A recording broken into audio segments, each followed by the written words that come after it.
everyone, this is Henny Espinosa with Just Wish Foundation. Today we are joined by the director of a preschool that has served the San Francisco Bay Area for 75 years. Recently, they experienced a tragedy that literally crushed them, but they are bouncing back with the help of the community. Thank you for joining us, Rebecca Nolan of the San Anselmo Nursery School Cooperative. Thank you so much. Thank you for having us. Rebecca, take us back to January 2nd, when a massive oak fell onto the school. Take us back to that moment. And how did you find out about what happened? Well, it was, it was a holiday. Thank goodness. It was the observed holiday for New Year's Day, and school was closed that day. Mm. I had actually been in there with my 15-year-old daughter that day, getting school ready for the week. And I left, and about 2 hours later, I got a call from our neighbor saying that a tree had fallen on the school. And and I thought, oh my goodness gracious. And the first thing I did was I called our president. We're a cooperative and we're a nonprofit, so we're run by a board of parents. So I called the mom who was our president, and I said, hey, I heard a tree fell on the school, and I'll go check it out, but I think we're going to have to close school for this week. Mm-hmm. I said, and little did I know it's probably going to be closed for a much longer time than that at the time. So when you saw it, what was the damage? Describe for us the damage. Like how big was this tree, and what was the extent of the damage? The tree is, it was a beautiful valley oak, hundreds of years old, just a huge, huge tree that we loved, that provided so much shade for us. And it toppled into our school. It crushed the roof that was on the deck. Branches of it went through the roof of the school and several other places. The root ball pushed up the cement creek bed that we have, for our creek to go through our backyard. It upended the shed in our neighbor's house on one side, and it went through the kitchen window of a neighbor's house on the other side. I mean, it did damage all the way across 3 lots. It was a huge, beautiful tree, and we're really sad to lose it. Yeah, of course. And then, so when the damage was assessed, what was the plan then of the board? Like when you guys looked at this, you were saying that, initially you thought it was just a week that classes would be interrupted, but you're looking at this now, and this is really a major project, right?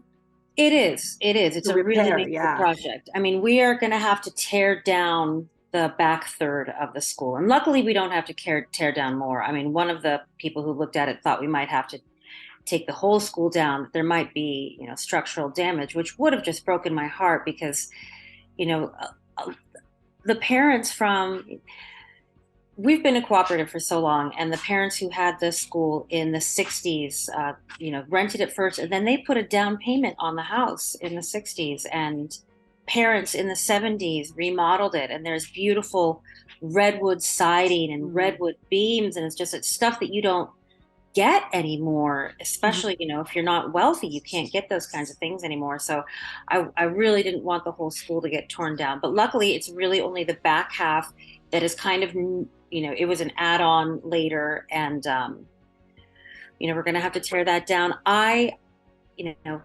Even once I learned it wasn't going to be just a week, I thought that maybe we'd be ready to occupy the building again by the summer, or maybe by next fall at the latest.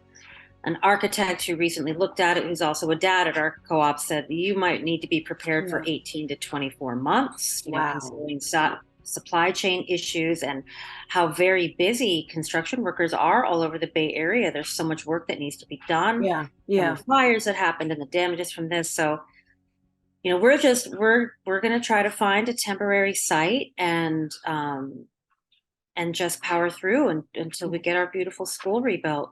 I understand that some of the parents actually open their homes as well. For the tell us how kind of the parents really like came together and made sure that that you guys felt that this is really something that's being battled by everyone. It's not just a few people, but this is really a family. I mean, Yeah, I think I would describe it as that. Yeah. absolutely. Absolutely. I mean, that's the beauty of co-op. Um, I've been director at this school since 2012. I was a mother at this school from 2010 on, and I was a mother at another co-op in Los Angeles from 2007 till 2010. And I've been on the board of the California Council of Parent Cooperative Preschools. And what I'll tell you is like the amazing thing about cooperatives is the community that they build up among the families. My Mhm. best friends still, my kids are 18 and 15 now, but my best friends are still the moms that I co-opt with. And Mm. when somebody has a baby or when someone experiences a death in the family, we do a meal train. We look out for each other and we take care of each other. And this is one of those situations. We have some parents who are kind of able to weather this while we find a temporary location and get that set up. They have family members, or maybe both parents don't work or one of the parents works, is flexible. But we have other parents who need childcare, and rather than going out and finding a new school to join, parents opened up their homes and said, you know what, I can have 5 kids over at my house today. Bring them over and I'll watch your kids. And they've made a spreadsheet where they're all just, you can sign up to go to a parent's house and have your kids there for childcare. They're doing that free of charge, Mhm. just to look out for the community. Mhm. But of course, there needs to be the temporary space is really kind of the major goal right now, right? Yes, yes, that is Where are the. you guys at now when it comes to that? Well, I have been touring location after location after location. Some really wonderful people in the community have reached out. We even, we've had churches reach out, we've had businesses reach out. Wow. It's been a challenge to find just the right place, and I don't think we'll find like just the right place. It's just as perfect as our school, but we're looking to find a place where there's some indoor space, hopefully like 1 or 2 rooms at least, and some nice outdoor space. We're a big believer in kids spending time outside, so it's important that it have outdoor space. Not be too far for our parents to drive. For example, we're in a town called San Anselmo, and Mhm. um, I looked 10 miles down the freeway at a site in Mill Valley. Hmm. And that's a little too far for our families to drive, but if it had been the perfect site, it would have been one thing. So we have some possibilities. Mhm. We have some places that I would feel comfortable saying yes to. I'm seeing a few more in this coming week, and the board of parents is going to make a decision this Friday where our new location is. And then Mhm. after that, we get the fire marshal to come in, and then we have to get licensing to come in and give us the thumbs up on those places. And then we've got to go pack up our school. I mean, some of it's going to have to go into storage, and some of it's Yeah. going to have to go to the new school, and we've got to get it all packed up and then start the hard work to rebuild. Yeah. Yeah. How are the students reacting to this? Do they understand what happened? How did you guys explain to them? Yeah, I mean, I think they understand. I've shown them all pictures of what it looks like.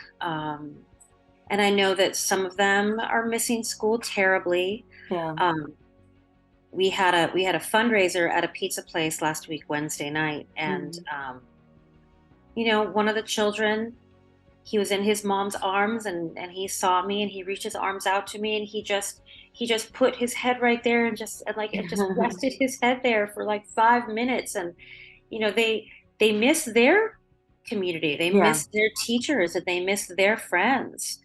Yeah. Yeah. But they've seen pictures, and they understand that we're working really hard to get their school going somewhere again. I think it was, sometimes when tragedy happens, like, and the story, came out in the news. I think for me at least, like if I look at it, like the good that came out of it is that people got to know you guys.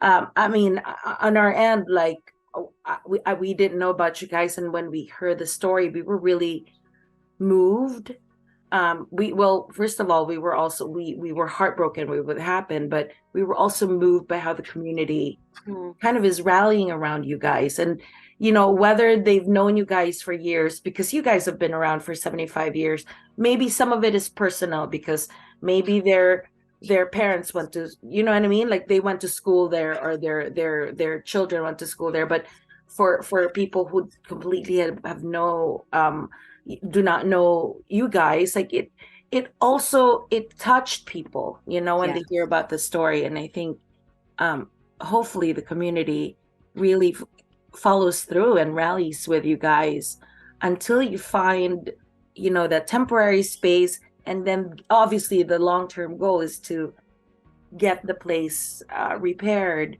Um, Take us back 75 years ago. How was this founded? Just like how did the San Anselmo Co-op, how was it founded, and how has it impacted the community? Yeah, so it was 1947. Wow.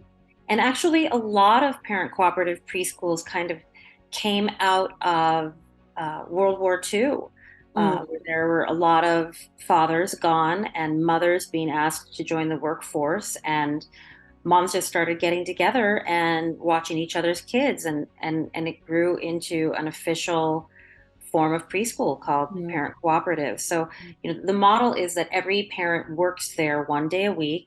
mm, Parents make the board of the nonprofit. Parents do the majority of the administrative work there. They really only hire professionals mm, to who are educated in child development. So my job is curriculum and child intervention. But as far as all the nuts and bolts of running the school, I mean, the president, the treasurer, the maintenance ground person, they are all parent volunteers. One of the wow. wonderful things about that is that it keeps the cost really low, so it's affordable. And here in Marin County, it is difficult to find affordable childcare. Um, so in our inception, we kind of went from location to location. We were actually in the town hall chambers of Fairfax for a while and of San Anselmo for a while. We rented some rooms to our local high school for a while. Um, and it wasn't until the early 60s that they started renting a home in San Anselmo after, being in a few different locations. And like I said before, those a whole group of parents got together and pooled their money and put a down payment on this house and used the tuition to pay mortgage. And now we own that house free and clear. And last year we had a student whose father had gone to the school as a child, whose grandmother had gone to the school as a child, and whose great grandmother was one of the people who helped put that down payment on the Wow. house. So it really does have far reaches into the community. Yeah. And I think we do touch a lot of people in a lot of different ways. Yeah. Yeah. For sure, for sure. So let's talk about the cooperative aspect. How affordable is it being part of a co-op, and kind of how the nonprofit aspect works to really help the community? Yeah, so our school is $415 a month, um, which is it's on the pretty low end if you go out and look at preschool prices. Now, I tell parents when they're about to come in that they're gonna, if they paid themselves for every hour they're going to put into the school, it's really not that cheap. But the beautiful thing about it is that by putting that time in, you grow community. So the Yeah. parents, there's a team of parents that you're working with once a week. Monday, it's all the same parents, and they all get to know each other and their children. And all of these children get comfortable with the adults. Yeah. And they're bringing their own expertise. There is a school policy that we don't pay any current parent to do any work at the school, but that doesn't stop someone who's in tech from helping us put together our website, Yeah. and someone who is in construction from helping us rebuild our fence. All of those are, everybody puts their laughter and blood and sweat and tears into the school, That's and great. it keeps the price low. and it grows this amazing community of people you feel very connected with. And Yeah. and we get together as adults outside of school. We have camping trips together. um, we have alumni events together. We have holiday and end of the year grown-ups only parties together.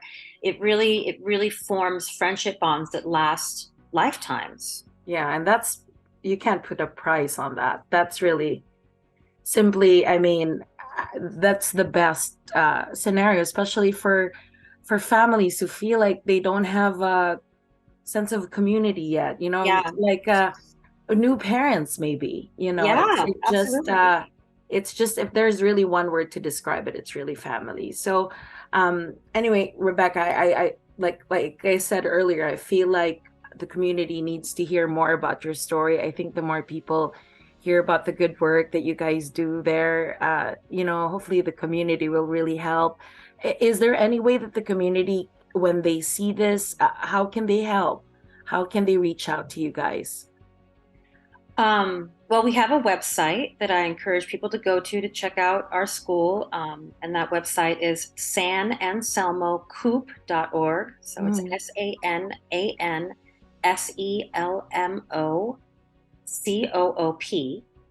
okay. SANANSELMOCOOP.org.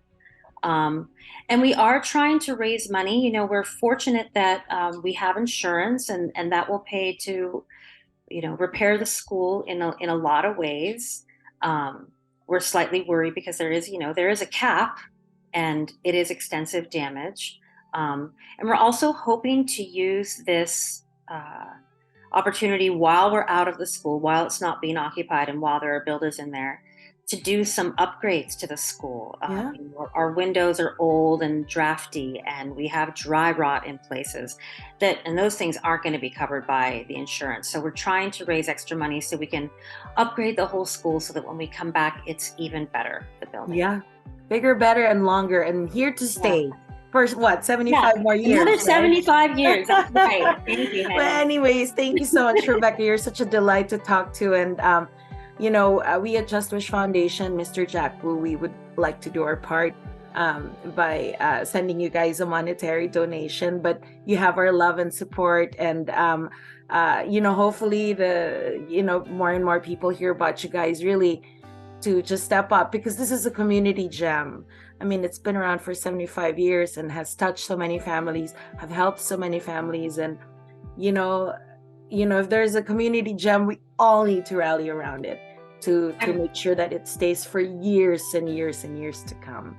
So I'm so appreciative of your donation, and I'm so appreciative of you spreading the word. I'm really thank, grateful. Thank you so thank you so much. much.